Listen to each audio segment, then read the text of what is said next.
Well, for our children's time today, I want to ask you all a question.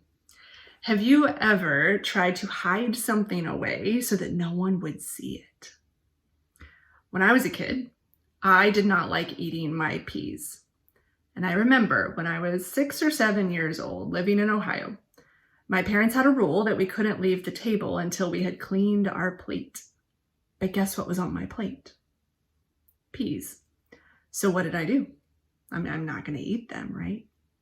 I gathered the peas very quietly into my napkin and folded it into my hand and asked to get up to go to the bathroom.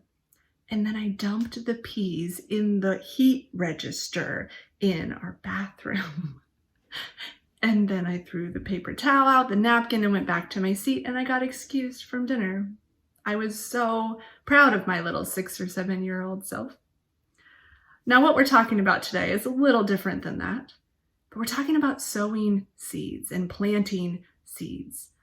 And the cool thing about seeds is that we plant them and we kind of hide them away, right? We tuck them into that dirt and we water them. We want to protect them.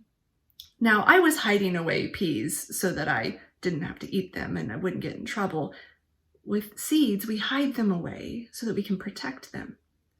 And we water them so in the future they will bear fruit, that they will lead to goodness in the world and more patience and more love and more healing and wholeness.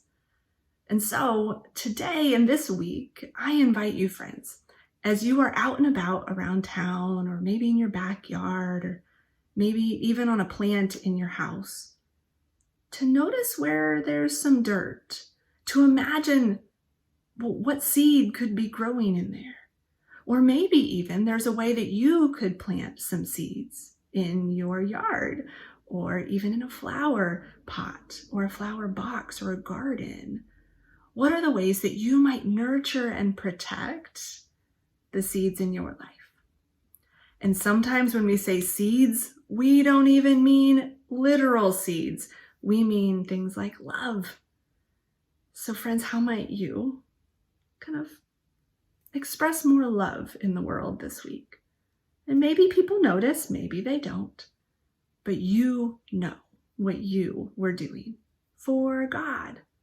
You know what you were doing to live and love a little more like Jesus this week. So friends, if you're up for the challenge, I invite you to sow some seeds, literal ones or seeds of love.